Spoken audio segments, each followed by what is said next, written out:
Subscribe to our YouTube channel and press the bell icon to get the latest updates. मुख्यमंत्री जी के द्वार पर बैठे, लेकिन उनके कान पे जू नहीं रहेंगी। इंसानियत बिल्कुल तार-तार हो गई। भाड़ा के हालचाल भी नहीं पूछा गया। फंड देने की तो बहुत दूर की बात हो गई। निश्चित तौर पे हमारे कर्मचारी परेशान हैं, सड़क पर हैं और उसी दिशा में हम आत्मनिर्भर होने की दिशा में आगे बढ़ रहे हैं।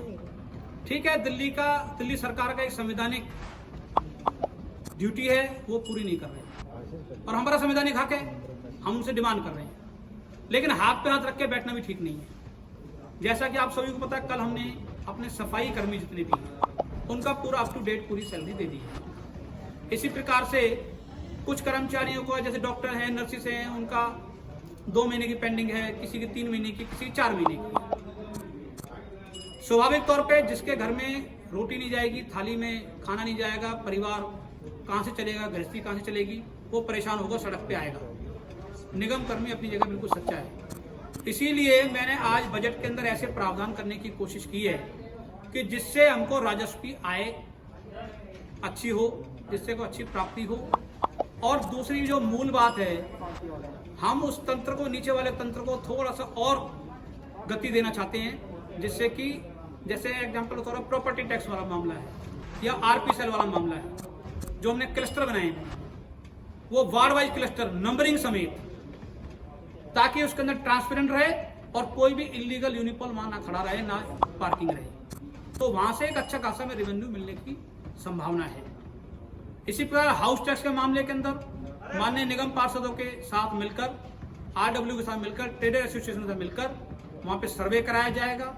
क्योंकि जो लोकल निगम पार्षद है, मान लो मैं निगम पार्षद लोकल हूँ, मेरे को क्षेत्र में काफी कुछ जानकारी है, मेरे क्षेत्र में कितनी कॉमर्शियल यूनिट्स हैं, कितने रेजिडेंशियल हैं, कितने इंडस्ट्रियल हैं, तो मैं अगर सहयोग करूंगा, आरडब्ल्यू सहयोग करेगी और ट्रेडर एसोसिएशन करेगी, तो उसमें जो बचे हुए हैं, जो छुपकर बैठे हुए हैं, उनकी बचने की संभावना कम हो जाएगी। तो वहां से भी एक राजस्व की अच्छी प्राप्ति होगी और वहां से हम उसको नेट में लाना चाहते हैं। हमारा बढ़ोतरी का पर्पस नहीं है। मैंने किसी भी प्रकार से 1 रुपया भी कहीं किसी मद में आपने देखा होगा नहीं बढ़ाया। पब्लिक के ऊपर किसी भी तरीके का आर्थिक बोझ नहीं डाल रहे हम उसको नेट को, दायरे को बड़ा कर रहे हैं, जिसमें सब उस दायरे में आ जाएं, सभी एक समान रूप से जो जिसका बनता है वो सरकार को, नगर निगम को दे। इसी के तहत मुझे उम्मीद है कि हम आत्मनिर्भर होने की दिशा में आगे बढ़ेंगे और ये सारी समस्याओं का निपटान भी किया। 2497 करोड़ की लड़ाई थी। बीच में सफाई कर्मचारी पिसता जा रहा है, उसको सैलरी नहीं मिल रही, पर सड़कों पर कूड़ा फैला पड़ा है और बीमारी फैलेगी। बिल्कुल आप बात ठीक कह रही हैं। दिल्ली सरकार अपना सौतेला रवैया अपनाई हुई है और अभी आपको पता लगा होगा कि कोर्ट ने बड़ी जबरदस्त फटकार लगाई है दिल्ली सरकार। अभी तक दिल्ली सरकार क्या कहती थी, हमारा तो पैसा बनता ही नहीं है, हम क्यों देंगे, हम तो जो देना था दे चुके। अगर वो दे चुके थे तो 938 की घोषणा क्यों करी, 938 करोड़ की घोषणा क्यों करी? और फिर कोर्ट, हाई कोर्ट जैसे, वो तो हमारी नहीं है, जब वो दुत्कार फटकार लगा रही है कि आप क्यों नहीं पैसा दे रहे इनका, आप क्यों विज्ञापनों में खर्च कर रहे हैं, अब तो सारी चीज क्लियर हो गई। हाथ कंगन को आरसी क्या और पढ़े लिखे को फारसी क्या। सर 2477 करोड़ की बात को लेकर लगातार लड़ाई होती रही। दिल्ली सरकार कहती रही कि आपको वो पैसा लेना, आम आदमी पार्टी वाले और बीजेपी के नेता ही मना करते आ रहे थे कि किराए का कोई पैसा नहीं लेना है। और वो किराए में मैं आपको बता दूं, 2012 में जब ट्राइफर्केशन हुआ, उसमें कैबिनेट नोट बनाया गया। उस कैबिनेट नोट में कहीं भी किसी भी तरह की इस तरह की व्यवस्था नहीं थी। उनको द्वारका जाना था, वहां पे अपना हेड ऑफिस बनाना था, पूर्वी दिल्ली को दूसरी जगह जाना था, यहाँ पे ये नॉर्थ दिल्ली के बाद रहने वाला था। किसी भी कारण से वो नहीं गए। जब 2015 में ऐसी महानुभाव हमारी दिल्ली सरकार आई, 2014 में आ गई थी, 15 में जब आर्थिक संकट खड़ा हुआ, तब लगा कि भाई जब जाएंगे तब तक कम से कम इनसे किराया तो ले लें। तब एक प्रस्ताव पास हुआ कि भाई आप किराया लेना शुरू कर दो। वो अलग बात है, उन्होंने किराया दिया नहीं, वो जवाब देते रहे कि भाई हमारे तो मेंटेनेंस की जिम्मेवारी है, जो खर्चे के रखरखाव की हमारी पार्टिसिपेशन जो हम करेंगे, जो खर्चे बांटेंगे वो खर्चे दे रहे हैं वो लोग बदस्तूर। लेकिन हमारा किराया बदस्तूर बकाया है।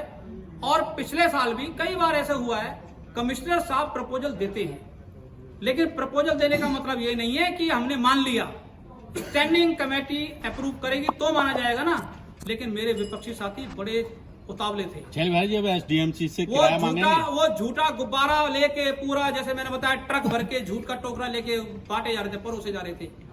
जब कोई चीज लेन देन ही नहीं हुई, कोई ट्रांजैक्शन नहीं हुई, कोई स्टैंडिंग कमेटी में अप्रूवल पास नहीं हुआ, हाउस में बजट नहीं रखा गया, आप कैसे कह सकते हैं कि 24-57 करोड़ घोटाला हो गया?